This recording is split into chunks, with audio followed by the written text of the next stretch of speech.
Thanks so much for joining, everybody. My name is Sherjan. I'm the founder of this weirdly named school called Sherjan. So I named it after myself because I'm hoping that after I die or 50 years from now, this can be a school that can live beyond me. But ultimately, what I do is I coach students and I mentor them, and hopefully, guide you guys to get to your dream job, whatever that dream job would be.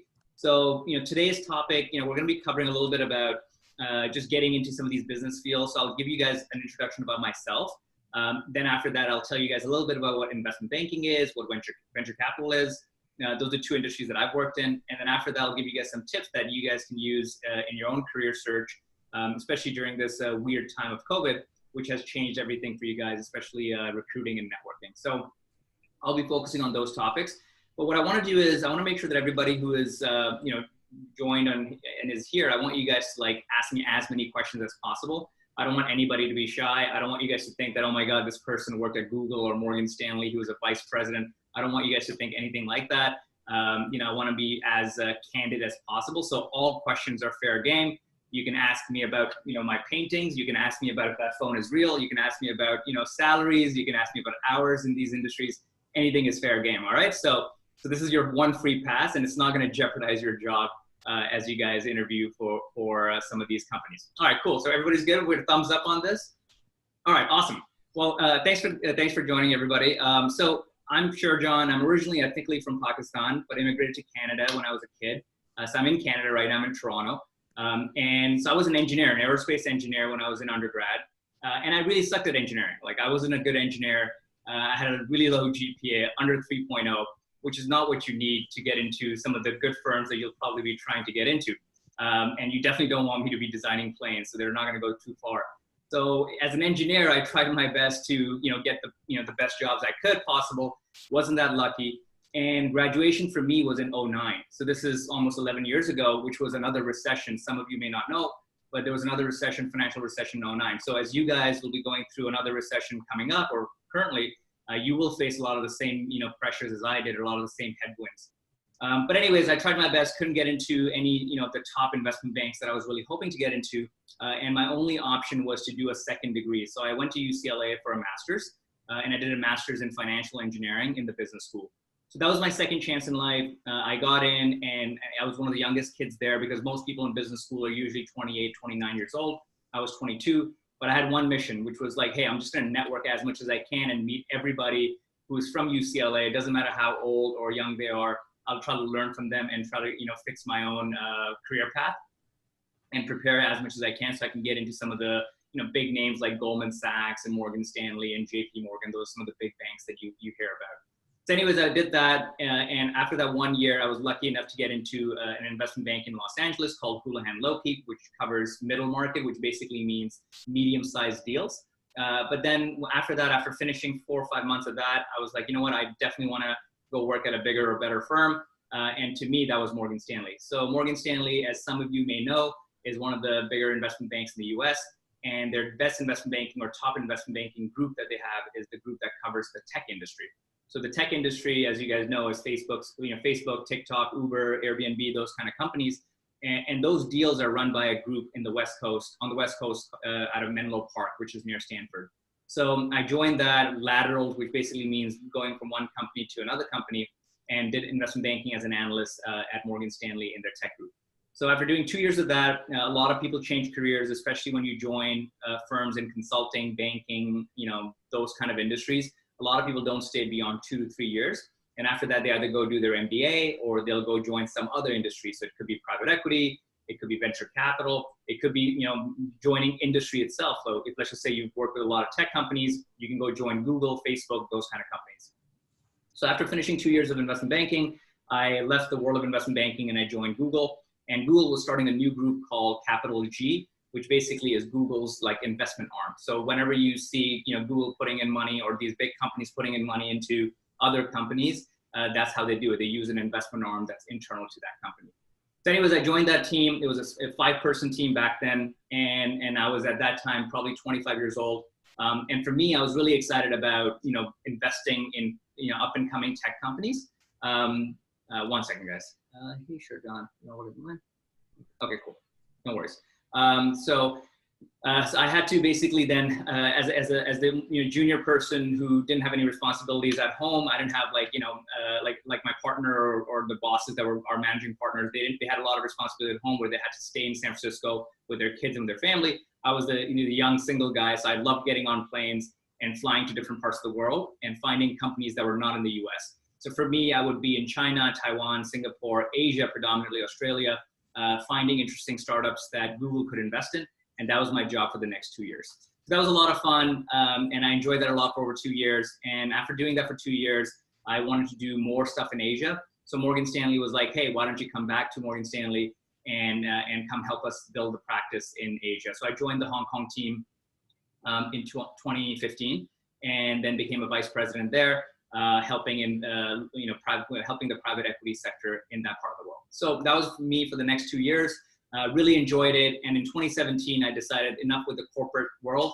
I want to build something myself. So I built my first startup, which was a software company. I ran it for 2 years and it failed miserably. And so we crashed and burn, and then we had to return money to our investors.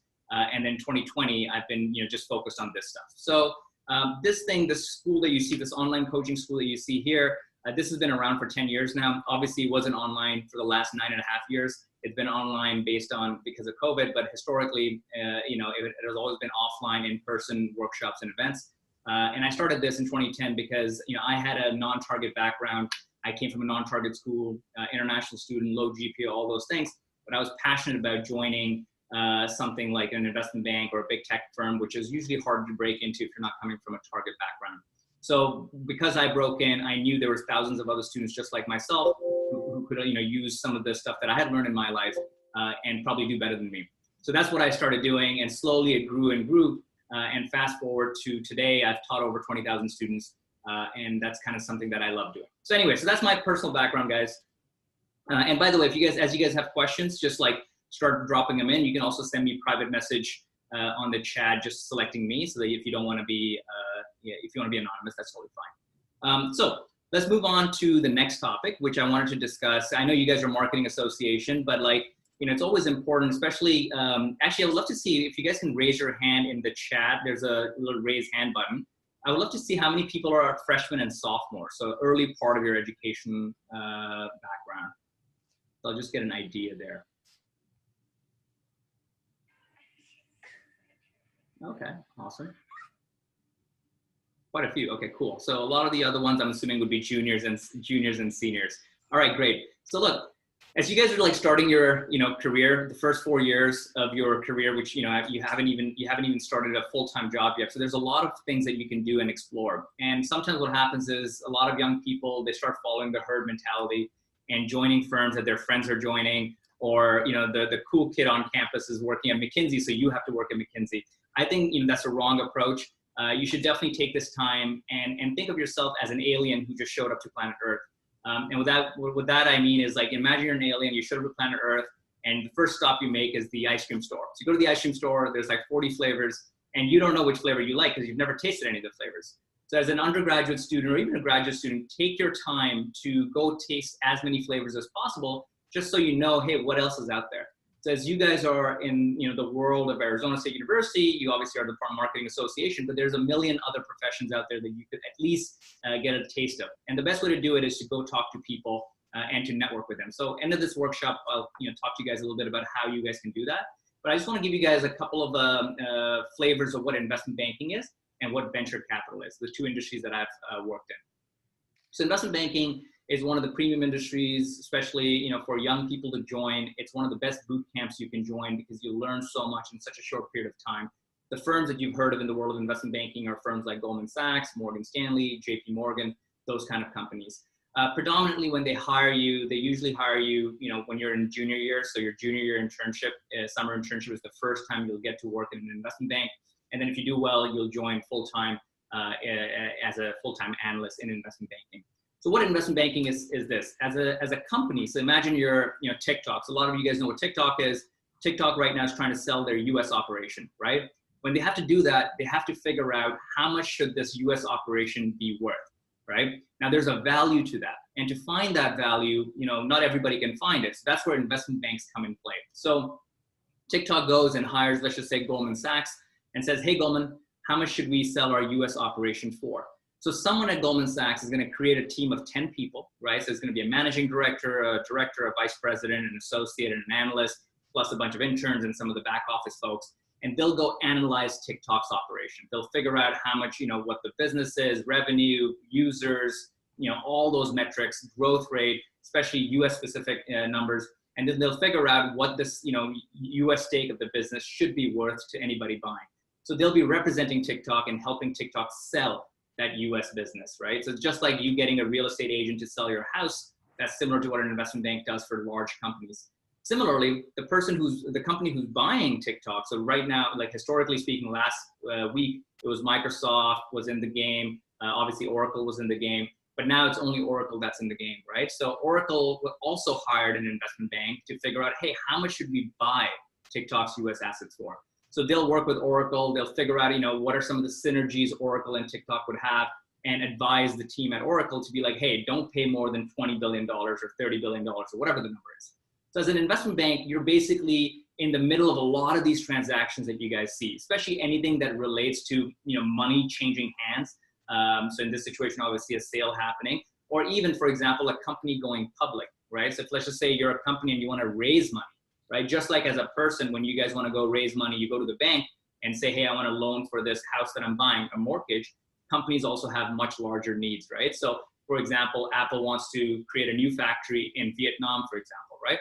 Apple has a lot of cash, obviously, but they want to get a better deal, better than their own cash. So they want to use someone else's cash to do it. So they'll go to an investment bank and be like, hey, can you let us, lend us some money so we can do that? So as an investment bank, you provide companies with, resources such as money and also advice in terms of buying, selling assets or raising capital.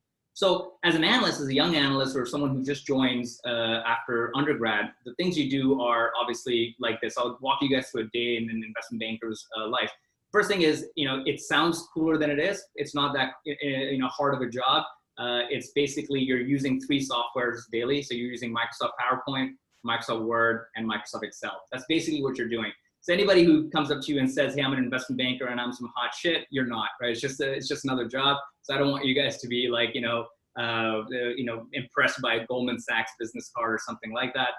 What the day looks like is this. You start your day usually at 9:30, 10 in the morning. Right, as an analyst, you come in, you're pretty sleepy because you haven't had a lot of sleep. You come to the work and you have a bunch of emails. You probably have 30, 40 emails in your inbox. You'll go through these emails because there might be multiple projects you're working on, and you'll help answer some of the, reply some of the emails, and you'll triage them, things you don't want to reply, things you have to reply. Then around 11 a.m., you'll have a meeting with your associate. Associate is kind of like your team captain, just a couple of years ahead of you in the career. And you two will then decide what are some of the priorities today to be tackled, right? So, hey, we need to get this presentation finished. We need to finish this Excel financial model. We may have a meeting that we need to attend. So let's just say those are the 3 main things. And then you'll prioritize that. Hey, listen, this is the most important thing. The presentation has to go out at 4 p.m. So let's make sure we focus on that first. So by noon, you've figured out what your day would look like. And then at noon, you'll usually go to lunch. So a lot of these analysts will go to lunch. They'll bring back lunch, eat it at their desk. And around 1 p.m., real work starts. So at 1 p.m. is usually when real work starts, and you'll start working on that presentation. So in the world of investment banking, and this is the same in consulting and in marketing as well, you'll do something that's called turning comments, right? A lot of the senior partners, senior folks will give you comments on the presentation that you built the night before, and they'll say, hey, make these changes. So you'll get a set of papers or pages, 50 pages, for example. That's the presentation with a bunch of write-up, markup comments on it. And these comments could be anything from, hey, update the title of this slide, to all the way to like, we need a new analysis, or we need a new set of graphics here, or a new chart, or a new image. So it's a whole complex spectrum of what it could be. And then you make those changes until 4 p.m. or 5 p.m. whenever it's required. Usually around 6 p.m., a lot of the senior people will be leaving the office. And the way we think about it as analysts is, and it's an internal term, but it's basically the flow of shit in the organization. So all the senior people, shit on all the junior people. So if you're a managing partner or a director, you basically create all this shit and you send it down to the vice president. The vice president then sends it down to the associate, and the associate then sends it down to the analyst, right? And the analyst is the shit processor, right? And it converts it into beautiful product that comes up the food chain, and it becomes beautiful slides, beautiful Excel models, beautiful presentations. So around 6, 7 p.m., a lot of the senior people will leave. You'll have a little bit more work to finish, and around 8 p.m. you'll go and get dinner. You'll go get dinner, and then you'll come back to the office again at 9 p.m. And around 9 p.m. you'll start working on all the stuff that's been piled up, and you'll start working on that. So usually by 11 p.m. or midnight, you've done your work for the first turn, and then you'll finish this final presentation that you think is ready to go. And then you and your associate will be like, okay, let's send it to the managing partner around midnight, with the hope that the managing partner is hopefully asleep. But usually it's not the case. Most managing partners are still up at that time. So you'll send this presentation, you'll stay in the office for another 20 minutes, but then guess what? You'll get another email saying, hey, make these final changes. So around 12:30 in the morning, you'll make those more additional changes. By 1:30, 2 in the morning, hopefully you're done. And then at 2 in the morning, you'll go to the print shop, which is in the office. You'll print the books. So books basically means those presentations. You'll print like 10, 20 copies, whatever is needed for the meeting next morning. And then you'll shoot another email to the managing director, be like, hey, the books are on your desk. So good luck in the meeting tomorrow. So around 3 in the morning, usually speaking, you'll go home. You'll take a nap, maybe a shower, and then you'll restart the day the next day. So that's usually what happens in most investment banks as a junior person. Usually what happens in consulting firms as a junior person. And same thing is going to be the case as you guys join marketing firms and all these other firms as well. Because remember, these are rare opportunities. You'll learn a lot of stuff. And look, you're only in this boot camp for 2 years usually, right? 2 to 3 years. When I joined Morgan Stanley, I had a lot of hair, then I didn't have hair. So it's a little bit of hard work, but I think you guys, should definitely go for it if you guys do get some of these opportunities. All right, so that's investment banking. Happy to answer more questions on that as you guys come up with. Similar to that is venture capital, but venture capital is slightly different. The best way to think about venture capital is this. If you're a young company, a startup, right, and you need money. So for example, I have a startup that I have on the side. I have a few employees, and I have to pay them. To pay them, you need to raise money. So what venture capital industry does is they find the next cutting edge technology and ideas. It could be from all sorts of things. It could be a tech company, like a software company, all the way to a new mattress company where you can get a mattress in a box, right? So there's a whole spectrum of startups that exist, and they can be in various different verticals. They could be also geographic focus, industry focus, sector focus.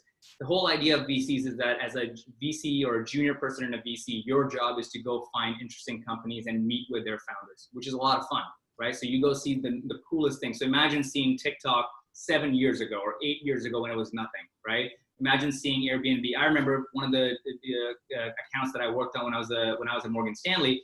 We went to the small office of this small company, which was only 4 rooms, and they didn't even have like an Excel model. It was just whiteboards and the founder and a few other people. And I didn't know how big that company was going to be.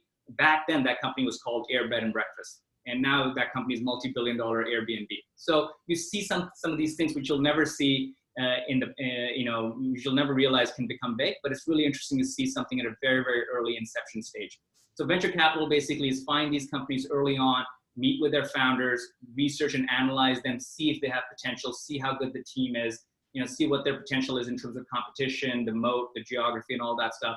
And then ultimately, if it's good, then you write them a check, right? So depending on how early the company is, if it's a very early company, usually they don't need a lot of money.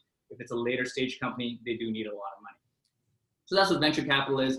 Generally speaking, people join venture capital after spending a couple of years in the industry, so either in investment banking or consulting, or actual industry, like working in the industry for some of these companies. And if you're interested in that, then I would highly recommend you join something that you're passionate about. So let's just say if you're interested in consumer, go work at a consumer startup for a while and then become a VC. All right, so I'm gonna pause there for a second just to answer a couple of questions people have. And you guys can also put some more questions in there, and then I can answer them. And then I'll go on to how to kind of get you guys ready for whatever careers you're going for. All right, so do you think MBA is still worth it? All right, so I'm anti-MBA personally, right? So I have a video on YouTube which is about why you should go to MBA and why you shouldn't. A lot of people unfortunately go do an MBA because everybody else around them is going and doing an MBA, right? And the issue is this: a lot of people say, hey, I want to go to Harvard Business School. Okay, cool, but then what? And the main question you should answer is what happens after you get that, 1 foot by half foot degree on your, wall. The only person who's proud of you is mom and dad, right? Maybe boyfriend, girlfriend. But other than that, it's not like people are like, hey, where can I find the next Harvard Business School student? So your intention for going to HBS or GSB or Columbia or, Kellogg, whatever else, has to be what happens after the business school, right? So don't just go to these places just because you'll get an extra brand name. Now, let's just say you're already, a lot of people, if you think about HBS, there's a lot of people who, get confused. They've been in their career for a couple of years in investment banking or consulting, and they're like, hey, I want to change my career, pivot to something else. Great. That's a great reason to go to a business school. But just going there just to get a brand is not good enough. And also think about it this way. If, let's just say, after doing your degree, you guys get a great job at Coca-Cola, for example, right? Or you get a great job at corporate development at Walmart or McDonald's or Goldman Sachs or whatever, you guys already have achieved a great brand. So your street credibility or street recognition is going to be very, very high. So let's say after, getting a degree from Arizona, then you guys get a great job at Facebook or Google. Now your street credibility is like 90%. Nobody's going to question your, ability or capability. But if you go get an HBS degree after that, it's not like someone's going to be like, yes, finally, Jenny, you have an HBS degree. Now I can hire you. So just make sure your intentions are right while you're doing it. So some of the reasons why people should go to HBS or business school, pivoting a career, that's a great reason to go to. Another reason is sometimes people go just to take a break. They've been burnt out and they just want a break from, life and from career. That's another good reason to go. Another one is to just fully pivot. Like, hey, I've learned one thing. Like a lot of military folks go to business school because they come from a very different industry and now they want to get into business or marketing or something like that. That's a good reason to go. Business school is not a good place to go to learn. You're not going to learn anything that you already don't know.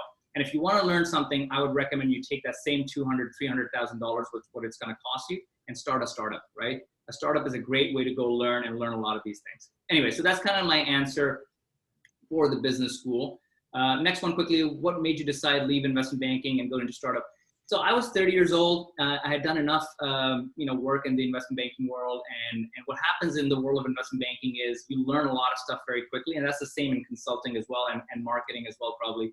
You learn a lot of stuff in the first year, but then you plateau. And the only thing that changes is you're not growing from a mental level, from a learning aspect. You're just, getting a slightly bigger paycheck every year. Your suits just look a little bit better and you get a nicer watch, right? And those are not the things that motivate me, to be honest with you. I love building things. I love, motivating students. So I'll show you this. Let me show you this. Like, I get these letters from my students, right? So these are like students just like you guys, and I have thousands of these letters. And you don't get these letters as an investment banker, right? So I think that's the main difference. I get excited for these kind of things. And to me, I was like, look, I'm 30 years old. I'm single. I don't have a mortgage. I don't have kids. So I can take a risk, which is like, hey, let's go build something. Worst case scenario, you'll fail. No worries. You'll go join some other job, right? So at that stage, I think as you guys go through your career, I would highly recommend that, build your brand over the next 7-8 years. So right now you guys are students. That's awesome. Build that and then get to a stage where you're not chasing brands. So initially, early part of your career, go chase brands. Go work at the best company you can get to. Go get the best learning experience you can get to. Go, travel the world and work at companies beyond the United States, beyond North America. Go work in Singapore, Sydney, Hong Kong, Shanghai. There's a lot of cool places for you guys to get experience. And then over 8-9 years, guess what's going to happen? When you reach like 28, 29, 30, that's where I think you'll reach phase 2 of your career, which is a lot of brands will start chasing you. So chase brands right now, and then after 8-9 years, let the brands chase you, and I think that'll be interesting. So yeah, so that's why I left the world of corporate and did my own startup. And once you do a startup, I think it's very hard to go back because you just love the freedom and you love being the master of your own destiny and building your own thing. Now, if I can't, let's say if I run out of money in the next 5 years, then yes, I'll go get a job. But for now, I'm really excited doing this stuff. What if you did an online MBA? Definitely not worth it. I would highly recommend against it at this stage, right? I think online MBAs, just like anything else, it's not the reason why someone's going to hire you, right? And it's not the reason why you would learn something.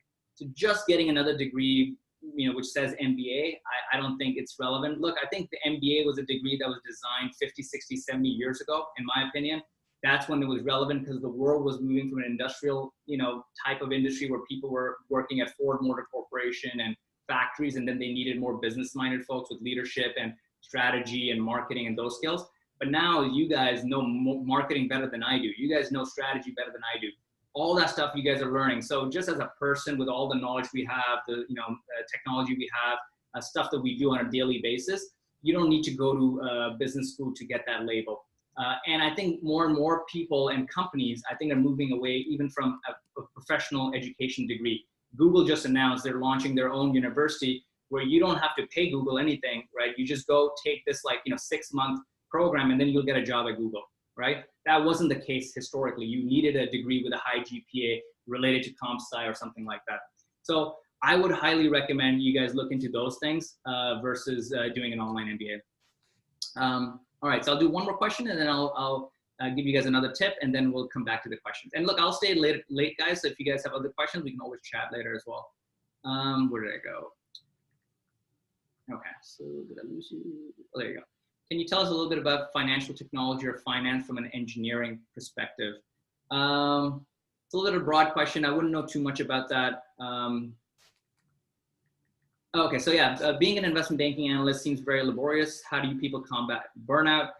Look, I think burnout is normal. I always tell people, look, the most important thing is your mental health and your physical health. The job doesn't really matter. Worst thing, you get fired, move on, right? So a lot of my students and a lot of my fellow analysts and folks who are in the world of banking that I coach, they do get burnt out. And the best thing to do is, number one, is to keep your health in mind. So never skip a workout.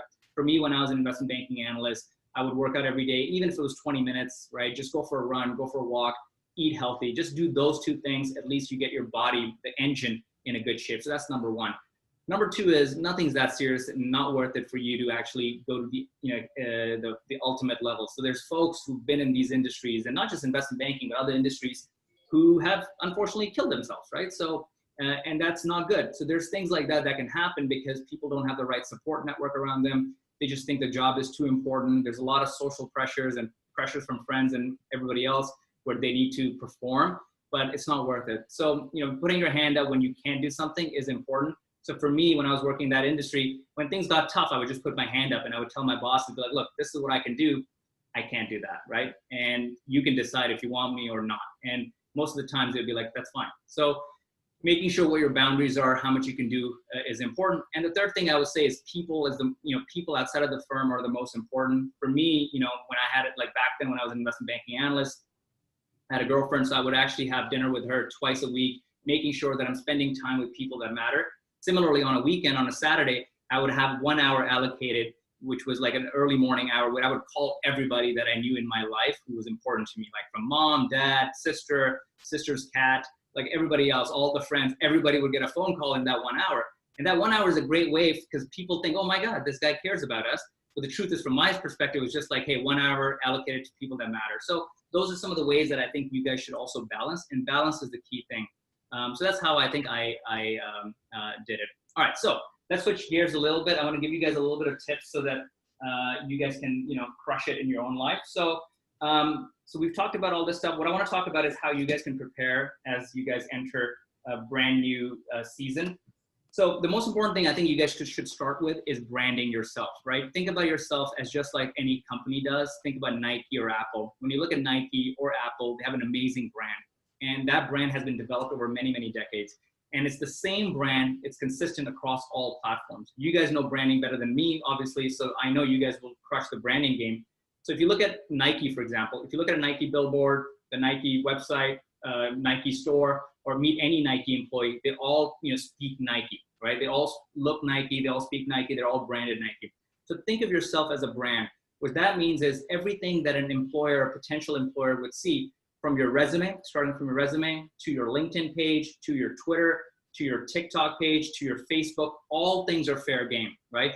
It should be consistent. What that means is it should show the same person across the board. So that doesn't mean I want you guys to go create a new LinkedIn picture with a suit and shaking someone's hand. I don't want you guys to do that. That's stupid. That's circa 1999. If you guys, let's just say, for example, let's just say you're an avid dancer or you're like an amazing snowboarder, that should be your image across all platforms. So if you guys go search me, for example, Sherjan, on LinkedIn, on Google, on Facebook, any platform, you'll see I'm the same guy, right? I'm the same person. And I don't have a work personality and a home personality. I have the same personality across the board. So make sure you guys brand yourself and brand yourself in a way where it's proper. So if you guys have a Facebook, clean it up, don't hide it, right? Everybody's gonna search you when you apply for jobs. If you have a Twitter, go put out great content. If you're passionate about certain industries, go write articles that post them on your blog or on Medium or whatever it is. If you have LinkedIn, make sure your LinkedIn looks proper, looks like you put work in it. So that's the first part. Now, part of that first part is the resume that I mentioned. Resume is the most important document you guys should have. Everybody has a resume, but 99% of resumes that I've seen are just bad. They're just poorly formatted.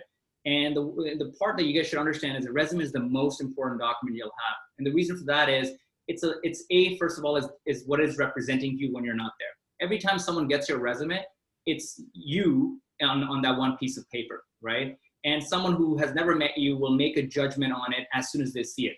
They see one bad thing and you're on the rejection pile. So I want you guys to take your resume very, very seriously. And what I'll do is I'll share with the folks here. So I'll share something that you guys can then use. So here's let me share this with you guys. So if everybody can see this in the chat.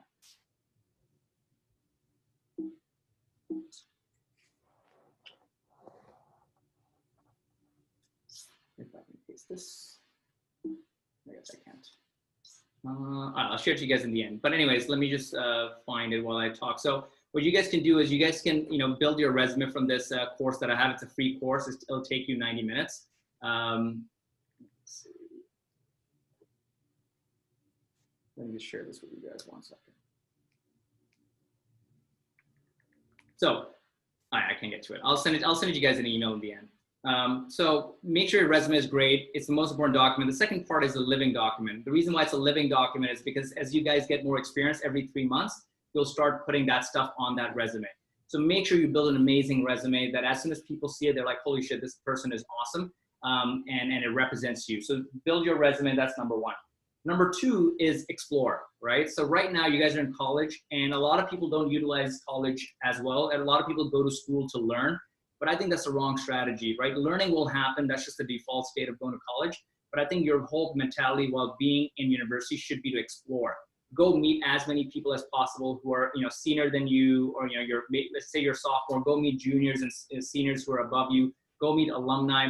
Go network with as many people as possible. Use the resources of the university, not just the classroom, to get as much as you can from that university because you're paying for it. And most people think they're just paying for tuition. No, you're paying for a lot more. So my recommendation on the exploration piece, like I said earlier, act like that alien in that, Haagen-Dazs store, eating all that ice cream and checking out all the flavors. And that's networking. So first of all, find access or get access to the alumni directory. The reason you guys are going to this university is not for, just the education. It's for the network that it brings. And ASU is one of the best networks in the world. And your goal should be to find everyone and anyone who you can learn from and interact with. And don't just focus on one industry. So let's just say you're really passionate about working at, I don't know, Google. Don't just meet everybody who's from ASU at Google. Go meet everybody else as well. Try different industries. You're only having 10, 12-minute Zoom chats with them, right? Go learn from them. Go ask them questions like, what do you love about your job? What do you hate about your job, right? What was your career path like? What do you guys look for in this industry? What do you do on a day-to-day basis? Really try figuring it out, and you never know. Yes, you may want to go to McKinsey or some big ad agency, but what if your passion lies somewhere else? And this is the best time for you to explore because you really can't go wrong. So that's the second piece. The third piece is just prepare, right? You have a lot of time on your hand, and the best time to kind of take cover from a recession or from a pandemic is to be in school, right? When I graduated, like I said, in 2009, I took cover from that recession by being in school because nobody's going to hold that against you. So being in school gives you that time to go explore, take that time to prepare, learn as much as you can of the industries you want to do, attend more workshops, involve yourself with as much extracurricular activities, and come out the other end. All right, so that's kind of the high level stuff that I wanted to discuss. I'll answer some of the questions here. Let me just see if I can help you guys with the. So you guys can type in some questions in there so I can then answer.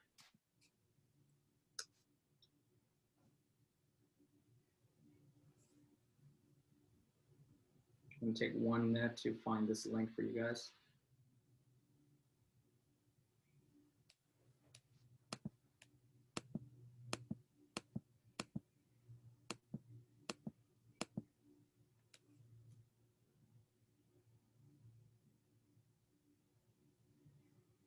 All right, here we go. All right, guys, so here's the link that you guys can do. You can use that, and oh, is that it? No, it's not. Sorry, I guess that can work too. Never mind. So you can use that. That's my resume class. It's free to try. It's It's a 90-minute class. Make sure to cancel the subscription in 2 months, otherwise you'll get charged $10. But that should allow you to do, get a free course of resume writing, and it should help you crush that, hopefully. All right. So let me just read the questions, and then we can answer this.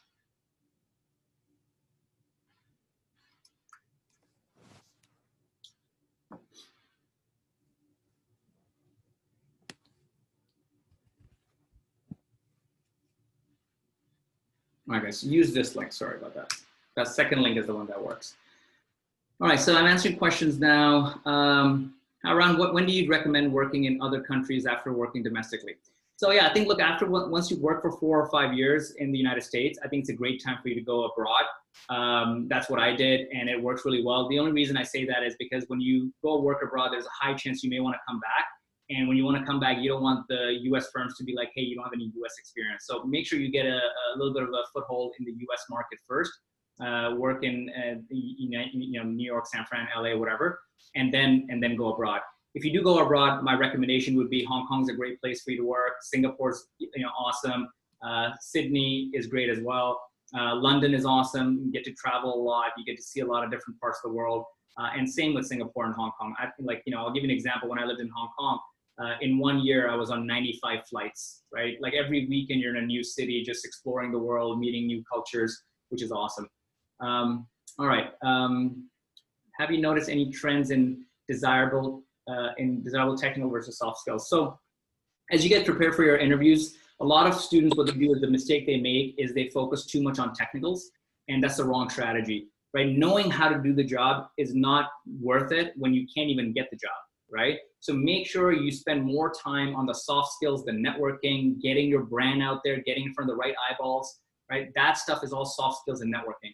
So don't go and learn everything you can about accounting or case studies or how to build the best marketing presentation. That's not going to be worth it if you can't even get interviews or can't even impress an interviewer. So I would get you guys to lean more towards behavioral stuff versus the technical things. And as time goes by the way, remember, ultimately, you guys got to understand people are hiring you for you, right? They're not hiring you for how good you can do the job. Everybody can do the job. The job itself is not, hard. It's pretty easy.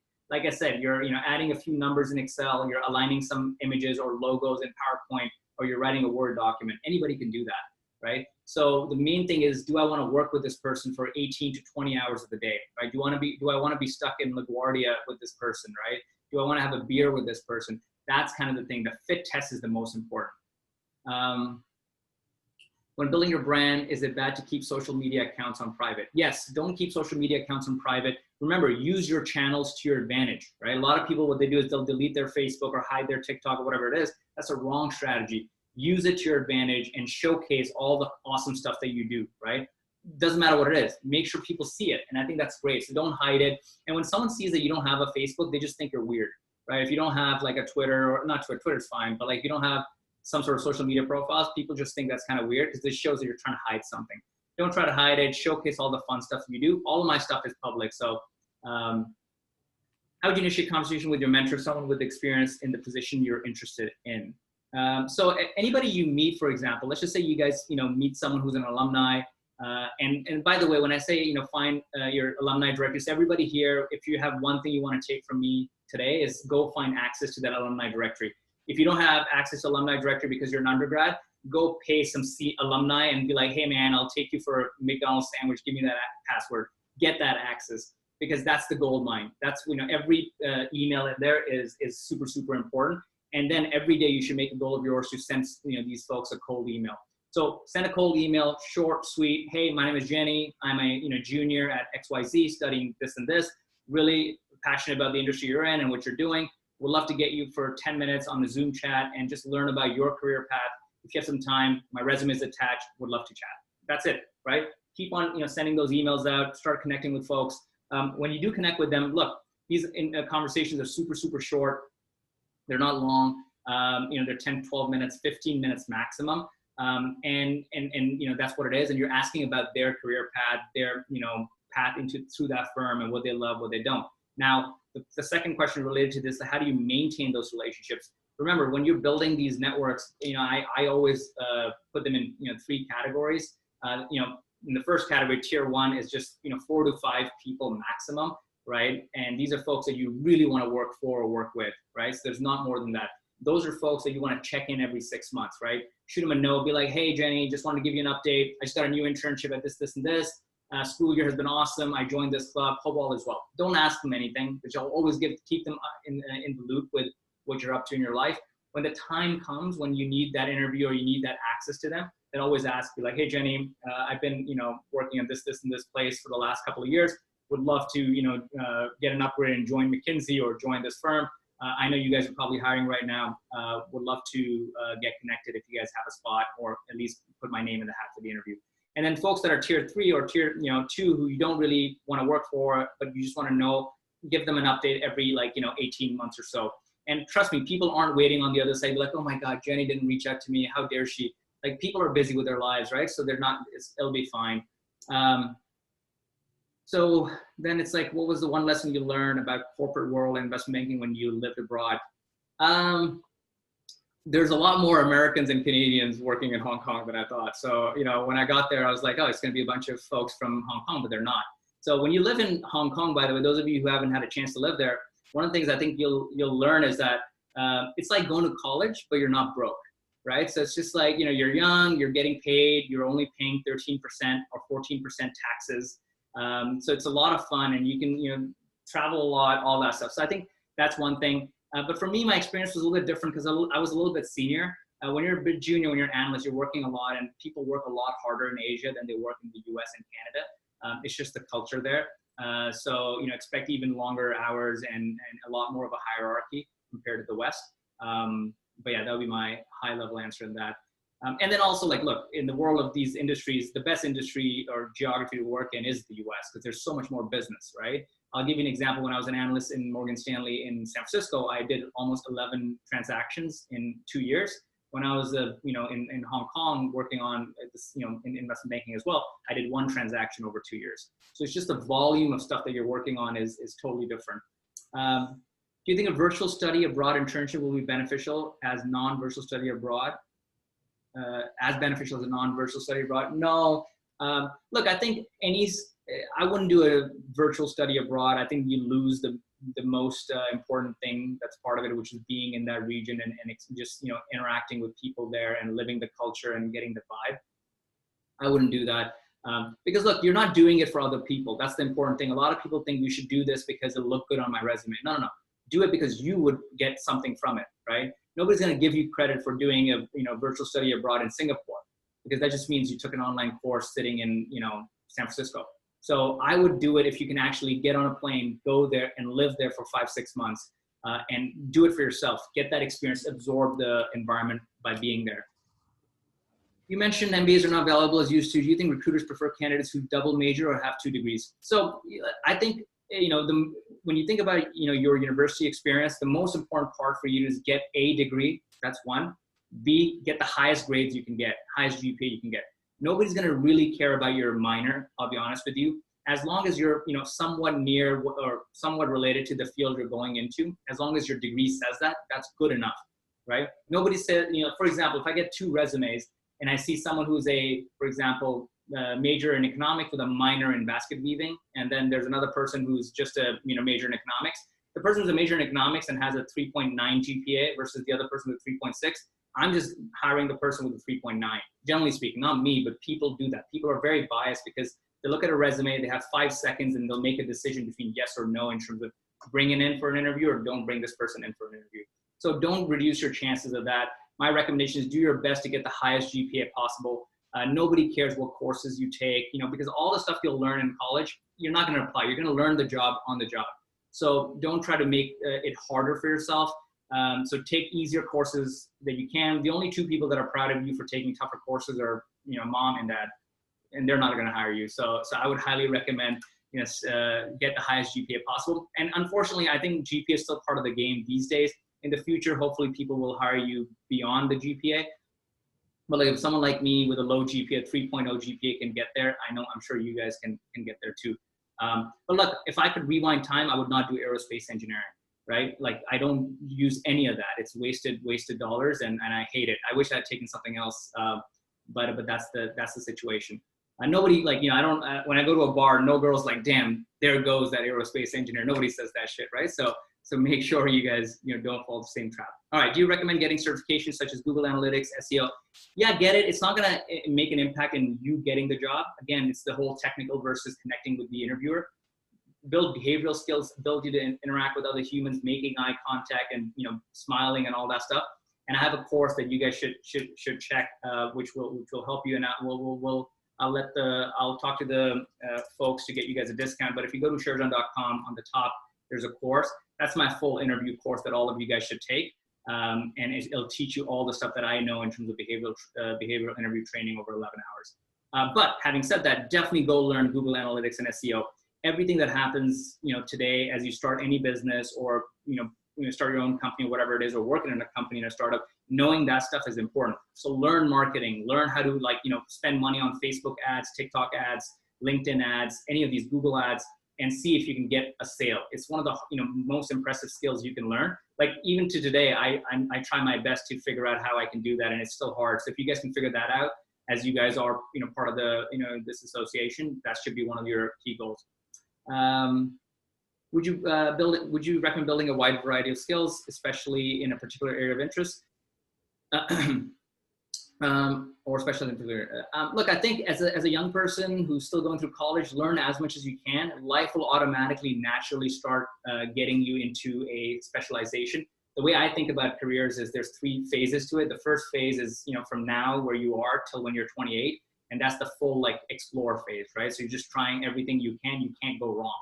Then the next phase is when you kind of put your hand up to get yourself drafted for the NBA, right? Which is like, hey, I'm about to go pro. So when you go pro, you basically go into the full learning phase. So the next 10 years, from 28 to 38 years old, you will learn as much as you can about the one industry that you love the most. And then when you're 38 or older than 40, for example, you get into your final phase, which is when you become basically the expert. You become the LeBron James or the Jordan of that industry. So right now you guys are in the first stage, which is just go explore, go try those flavors, guys, get everything that you love, do that, meet people, travel, read things. There's no wrong step you can take, other than some drugs. Don't do those drugs. All right, so any other final questions that you guys have? And those of you who want to stay later, I'm happy to answer other questions. I'm not in any rush. So happy to answer other questions or topics you guys want to talk about. This is your free evening with Sherj. So I'm happy to answer anything that you guys have on your mind. Otherwise, you'll just look at some random guy just sitting here drinking his coffee. Yeah, I have a question. Yeah, go for it. So I know how you're talking about how part of one of your jobs is going to work for Google and pretty much going to the Asian region and looking for startups and stuff like that. Does Google have programs where that would apply to kind of the Eastern Europeans and the maybe even Russia, just because that's where my language experience is more? Yeah.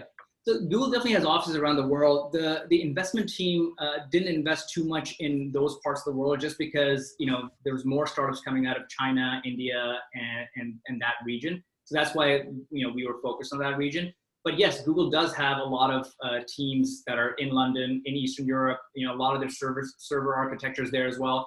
But at the same time, remember, there's a lot of talent that comes out of the areas that you're mentioning. So there's definitely startups that are going to come out there, but it's just that Google hasn't made an effort there. Now, having said that, let's say you join a team like that. It doesn't have to be Google. It could be any other venture capital firm that you join, and you're like, hey, look, yeah, everybody's looking at deals in Silicon Valley, but I'm from, let's just say, Ukraine, and I think Ukraine has some amazing stuff, and there's a lot of other neighboring regions there that I think we can find some hidden gems. Let me go there for a month, and let me go, find some cool stuff, and I'll bring back 5 companies for us to talk to. So that's how I would do it, and that's what I did, right? I was like, look, guys, we're looking at Silicon Valley where everybody is looking at it, right? So it's like, what if we went to the inners of China and India and these other places that none of these people are sitting in Silicon Valley with driving their Teslas are looking at, right? So that was kind of my pitch, and then we found some really cool companies, right? And so that would be my tip on that. Is that helpful? Yeah, definitely, that helped a lot. What was the name of Google's investment firm? Yeah, so it's capital G. So Capital with a G. It was called Google Capital back then, but then when Google restructured into Alphabet, they couldn't use the word Google, so everybody gets to use a different term. All right, other Yeah, question. I'll definitely take a look. That's interesting. Awesome, cool. What is the one book you'd recommend to someone who is just starting their journey? Oh, the best book, How to Win Friends and Influence People, right? It's such a simple book. I read it all the time. I have a list of like, the whatever, 13 chapters, whatever it is. And it's simple stuff like that, which is because ultimately life is a people business, right? So if you can connect with people better, it's one of the best things you can do. So read that book, How to Win Friends and Influence People by Dale Carnegie. And it's an easy read. So that one I would highly, highly recommend. Other than that, I don't read a lot of books. So I wouldn't know a lot of other stuff. But yeah, that was the one that I would recommend. Do you recommend building your own startup or working at a startup right out of college? Highly recommend working at a startup out of college. You learn so much more and you're not at risk as well. And you don't have a lot of capital when you're coming out of college. You have a lot of loans or you're just coming out of your early stages. So I would recommend go work for someone and de-risk yourself a little bit and just absorb as much as you can. So join a medium stage startup. So someone who has about 50 employees is a good size of a company for you to join because you'll still wear a lot of hats. You'll learn a lot of stuff. You'll make money as well, and you're not going to be responsible for fundraising and all the other BS that comes with startups, right? So that would be my recommendation on that. If you guys are interested, if you guys are interested in a startup, let me show you guys that you guys should read. So this article is something that you guys should understand about, how startups are hard or easy. So it's called The First 12 Months. And that's something that I wrote when I was, starting my first startup, and it was pretty tough. Oh, did I send you guys? I didn't send you guys the thing. I think I sent only. All right, so here's the link. Sorry, guys. The link to the resume. Oh, there you go. Okay, so you guys have it now. So that's the resume workshop that you guys should take. It's 90 minutes long. And then the article above that is my article on the first 12 months of a startup and what it takes to start one and all the struggles and ups and downs. So definitely, oh, that's awesome, Adrian. So yeah, definitely, read that and it'll give you an idea about what happened in the first 12 months. Startups are a tough journey, but it's definitely worth it, but at the right time in your life. And I would recommend you get some experience first and then go. I would actually even say start with corporate experience first, then go start your, then go join a startup, then start your own. That's how I would do it. And I think that's the best way. But if, let's just say you come across a gold mine or something that you think is a really cool idea that's worth starting today, go for it, right? Worst case scenario, you go join, some company after. It shouldn't be an issue. Have that book record. Sherjan, mind if I hop on? Yes, okay, cool. Kaylee, floor is yours, and I'm gonna let you also share what you need to share. Thank you so much. I just want to start off by apologizing to everyone. I had some major tech difficulties right at the start of the meeting. Couldn't get my audio or speaker working. So I apologize for the little bit of reverse without doing announcements at the beginning. So I'm just going to go over them really fast, but then I'll pass it back over if anyone else has last minute questions. So I'm just going to share my screen real fast. Cool. So welcome to the end of AMA. So glad to see a couple of new folks on this week and lots of returners. As always, we're so glad to have you here. We'll skip that. Be the Match. We're continuing our partnership with Be the Match this semester. If you have questions regarding working on that project team, feel free to reach out to Andrea or Evan. We're doing some super cool stuff with them, helping them with a campaign to try and increase their registrations. So that's super awesome. Again, if you have questions, reach out to Andrea or Evan. A couple things coming up that I wanted to share from other orgs. Supply Chain Management Association is hosting the Women in Supply Chain Symposium this week. They're going to have speakers from Cisco, Starbucks, Dell, and others there. Really great opportunity if you can attend. This was posted in our last newsletter as well. So if you didn't get this information during the PowerPoint, feel free to go check out the newsletter and we'll have it there as well. Similarly, AKSI and DSP are going to be hosting a Women in Business panel. You don't have to be a woman to go. So if this is something of interest, please feel free to drop by. I told them I would share this as well. We'll post this in the newsletter and group chat as well. Our first little social impact activity, yay! Mark the date on your calendars. On October 1st, we're going to be doing a little healthcare worker appreciation night, just given the crazy circumstances right now. We're going to be writing letters to healthcare workers at Banner Desert. So we're going to provide stamps and envelopes. You can feel free to pick them up on Dean's patio during the time frame. If you can't find time then we will coordinate time to pass them over to you. Or if you want to use your own, that's fine. Totally understand if you want to stay away from people right now. And we'll have a drop-off time as well, or you can mail it on your own time. But it's just going to be a fun little social. We'll get together on Zoom and write some thank you letters to our first responders who are working so crazy right now. It'll be a fun little activity. This is going to be in the newsletter as well, so make sure to keep that marked in your calendar.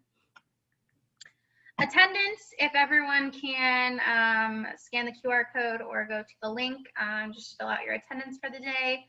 That would be fantastic, so we can keep accurate count. So we'll give you guys a second. I also didn't talk about dues, I don't think, membership dues. They're due September 30th. All information is going to be in the newsletter as well. So you guys got 2 more weeks until dues are due. I'm not sure how long national AMA dues are going to be $29 rather than $50. So if you're thinking of paying national dues, I would do that while it's $29 because that's a steal. And again, all that information is in the newsletter. Next week, we were originally going to do headshots next week, but because of coronavirus, our normal headshots and group picture aren't happening. So we're going to plan a different activity. It's going to be a fun marketing activity. I expect everyone to be there and be ready. Can't guarantee it'll be as great as our first meeting with the influencer game that we played, but it'll be a blast regardless. So make sure to come on out for that. And then we will be planning headshots and group picture for later in the semester or possibly next semester. ASU just released new guidelines regarding event planning. So they are now capping meetings at 50 people for in-person. So technically we could move our online meetings to in-person if we wanted to. We're holding off until spring, but it's good to see that some things are starting to change on campus. So I'm hoping we can resume with that in the future. I think that's all I have. Does anyone have any questions? Could somebody send, sorry, hi Kaylee. Hi. Could somebody send the link for the attendance? Because I'm on my phone and I can't scan it. I'll text it to you, Carolina. Okay, thank you. And then also, if you are not already signed up for the newsletter, go to our website and scroll down to the bottom. You can sign up there. And then I'm also posting the link for our group chat. We send a lot of stuff in the group chat. Meeting reminders, pictures of my dogs, all the good stuff. So make sure you're on there if you're not already. Other than that, I know we are at 5:30. So if you have to leave, pop on off. But if you want to hang around, ask some more questions, feel free. And I'll pass it back over to you, Sherjan. Cool. Thanks, guys. Oh, shit. My lights just went out here. Let me figure this out. But yeah, you guys can type questions. Let me fix this.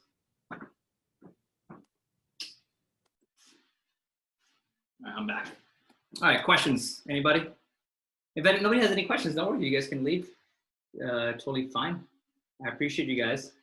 And I'll just stay around for another 5-10 minutes and I can answer any questions that people have. This is like Survivor. Who stays till the end?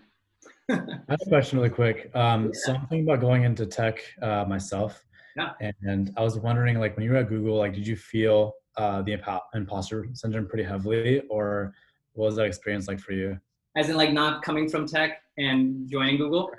Oh, for Right. sure. Yeah, man. Like, it wasn't easy. So I think, with any firm, there's a certain culture and certain vibe. And I came from a finance world, but I've always been like techie. I've always loved building things and stuff. So I had that. But just the way I dressed, for example, I always like in dress shirts and stuff like that. It took me a little bit of time to kind of assimilate or merge into that. So that definitely does happen. And with most firms, I think what you'll realize from the outside in is they'll say, hey, look, you can be you at Google, right? Or you can be you at Facebook or at Morgan Stanley. But the true statement is you can be you as long as you're like us, right? That's the hidden statement behind the scenes. So I think that definitely happens, but the best advice I can give you is when you join any of these firms, for the first like 90 days, just be open-minded, do as, you know, people around you are doing, try to be more like them. And I think that could be, that's the best way to kind of assimilate and not kind of trip over anything that comes from your previous culture or previous experiences and stuff like that. Got it. Thank you. No worries. I have a question, if you don't mind. Yeah, go for it.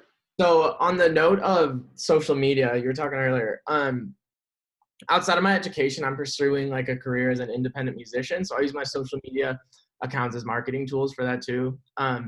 But it's like doubles as my personal account. Sure. But the content that I put out for my audience doesn't always like fall into the box of like professionalism that a potential employer might be looking for. Yeah. And it's kind of necessary that I stay authentic to my brand for the music thing, but I don't want to scare away any potential employers. So what would you recommend that I do?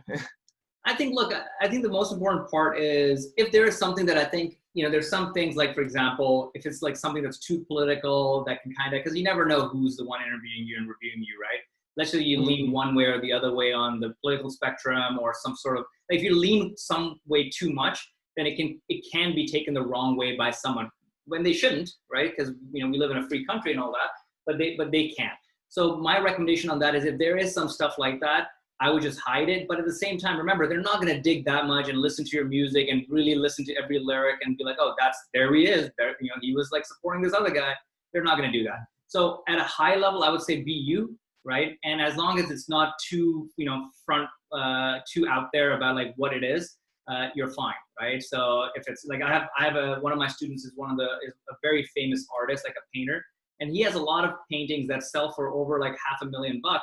And his paintings could have nudity in them and some other stuff in them, but you know, that's his art, that's his jam. And actually, you know, he's worked at some of the best firms in the world now. He's almost my age, but like, point is like he's stayed true to his passion and his art, and that art has gotten him that far. So if you really believe in your art and your art is that good, I think I would just double down on it. Cool, great answer. Thank you. No worries. Why did you get into investment? How, when, and why did you get into investment banking? So that's a long answer, Nathan. I think for me, I just wanted to be in investment banking because I was passionate about it. It was an industry that felt like too hard to get. I couldn't get into it, and I wanted to do that. So that's where my journey began. And how I got into it and all that stuff, that's a very, very long thing. I think if you search me up on YouTube, there's a bunch of videos on that I think should help you kind of give you that journey. But basically, if I had to kind of summarize it into one thing, it was just like, you know, accepting, you know, not taking no for an answer. I've always been a believer of every no gets you closer to your next yes. And then just, you know, one day at a time, you know, just get yourself one day at a time. Like if you want to get into the major leagues, right, you start with the little league, then the next league, then the next league.